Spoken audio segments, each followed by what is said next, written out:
Hi hello welcome to my YouTube channel. ഇന്ന് ഞാൻ വന്നിരിക്കുന്നത് ഒരു ബ്രേക്ക്ഫാസ്റ്റ് റെസിപ്പി വീഡിയോ ആയിട്ടാണ്. എന്നും പുട്ട്, ദോശ, ഇഡ്ഡലി, ഇടിയപ്പം അങ്ങനെ കഴിച്ച് മടുത്ത ആൾക്കാർക്ക് ട്രൈ ചെയ്യാൻ പറ്റിയ ഒരു ഈസി ആൻഡ് സിമ്പിൾ റെസിപ്പിയാണ്. പക്ഷെ ഭയങ്കര ടേസ്റ്റിയാണ് കേട്ടോ. അപ്പം നമുക്ക് ഇന്ന് പൊങ്ങൽ ഉണ്ടാക്കി നോക്കാം. അപ്പം നമുക്ക് വീഡിയോയിലോട്ട് കിടക്കാം.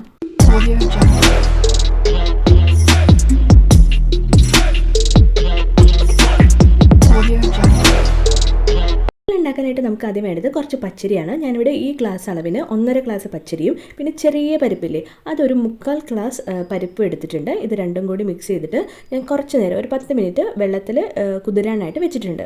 ഇനി നമുക്ക് ഇതിനായിട്ട് വേണ്ടത് കുറച്ച് പച്ചമുളകും സവാളയും ഇഞ്ചിയും കറിവേപ്പിലയാണ്. അതെല്ലാം കട്ട് ചെയ്ത് വെച്ചിട്ടുണ്ട്. ഇനി ഒരു കുക്കറിലേക്ക് നമ്മൾ കുറച്ച് വെളിച്ചെണ്ണ ഒഴിച്ചു കൊടുക്കുന്നുണ്ട്. നമുക്ക് വേണമെങ്കിൽ നെയ്യ് ഉപയോഗിക്കാം. ഞാനിവിടെ അവസാനം മാത്രമേ നെയ്യ് ഉപയോഗിക്കുന്നുള്ളൂ. ഇനി ഇതിലേക്ക് കുറച്ച് കടുക് ഇട്ട് കൊടുത്തു, കുറച്ച് ജീരകം ഇട്ട് കൊടുത്തു, കുറച്ച് കുരുമുളക് കൂടി ഇട്ട് കൊടുത്തു, ഒരു വറ്റൽമുളക് ഇട്ടു.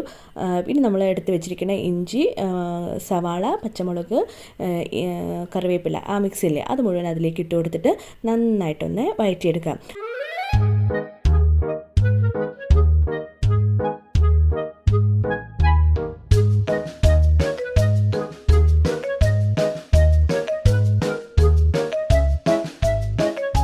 ഇനി ഞാനിതിലേക്ക് ആവശ്യത്തിനുള്ള ഉപ്പ് കൂടി ഇട്ട് കൊടുക്കുന്നുണ്ട്. എന്നിട്ട് നന്നായിട്ടൊന്ന് വഴറ്റിയെടുക്കണം.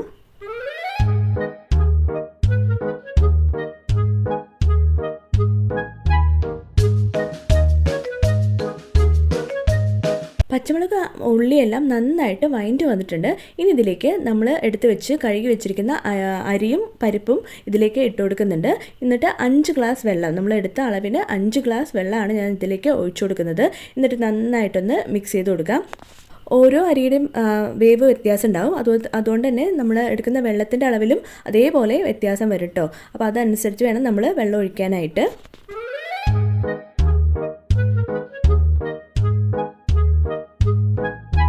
എല്ലാം നന്നായിട്ട് ഇളക്കി യോജിപ്പിച്ചിട്ടുണ്ട്. ഇനി നമുക്കിതിലേക്ക് ഒരല്പം മഞ്ഞൾപ്പൊടി കൂടി ഇട്ട് കൊടുക്കണം. മഞ്ഞൾപ്പൊടി കൂടി ഇട്ട് കൊടുത്തിട്ടുണ്ട്.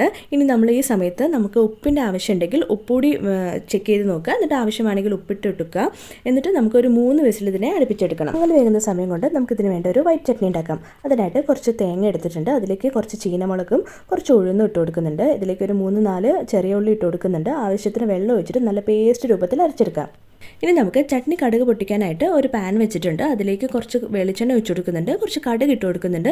ഒരു വറ്റൽമുളകും കുറച്ച് കറിവേപ്പിലയും കൂടി ഇട്ട് കൊടുത്തിട്ട് ഗ്യാസ് ഓഫ് ചെയ്യുന്നുണ്ട്. ഇതിലേക്ക് നമ്മൾ അരച്ച് വെച്ചിരിക്കുന്ന അരപ്പൊടി ഇട്ട് കൊടുത്തിട്ട് ആവശ്യത്തിന് വെള്ളം ഒഴിച്ചിട്ട് ആവശ്യത്തിന് ഉപ്പ് ഇട്ടിട്ട് നന്നായിട്ട് ഇളക്കി എടുത്ത് വെച്ചാൽ നമ്മുടെ ടേസ്റ്റി ആയിട്ടുള്ള വൈറ്റ് ചട്നി റെഡി ആയിട്ടുണ്ട്. ഈ സമയം കൊണ്ട് കുക്കറിൽ വിസിലെല്ലാം ഏകദേശം ഞാൻ 3 വിസിൽ അടുപ്പിച്ച ശേഷം കുക്കർ ഓൺ ചെയ്ത് നോക്കി ഇങ്ങനെ അരി ഇരിക്കുന്നുണ്ടാവുക. ഇനി ഇതിലേക്ക് നമ്മൾ ഇതിൻ്റെ മുകളിലേക്ക് നമ്മൾ ഒരു 2-2.5 ടീസ്പൂൺ നെയ്യ് കൂടി ഒഴിച്ചു കൊടുക്കുന്നുണ്ട്. നിങ്ങൾക്ക് വേണമെന്നുണ്ടെങ്കിൽ ഇത് ഫുള്ള് നെയ്യിൽ വേണമെങ്കിൽ ഉണ്ടാക്കാം. അപ്പോൾ അത്രയും ടേസ്റ്റ് ആയിരിക്കും. ഞാൻ അത്രയ്ക്ക് വേണ്ടാന്ന് വെച്ചിട്ട് ആദ്യം കുറച്ച് വെളിച്ചെണ്ണയിലാണ് ഞാൻ വതക്കി എടുത്തിട്ടുണ്ടായിരുന്നത്. ലാസ്റ്റ് മുകളിൽ മാത്രം നെയ്യ് ഒഴിച്ചിട്ട് നന്നായിട്ട് ഇളക്കി യോജിപ്പിക്കുന്നുണ്ട്. ഒരുപാട് വെന്ത് കുഴഞ്ഞു പോയി എന്നൊന്നും വിചാരിക്കേണ്ട. ഇങ്ങനെ തന്നെയാണ് നമ്മുടെ പൊങ്ങലിൻ്റെ ഒരു കൺസിസ്റ്റൻസി എന്ന് പറയണത്.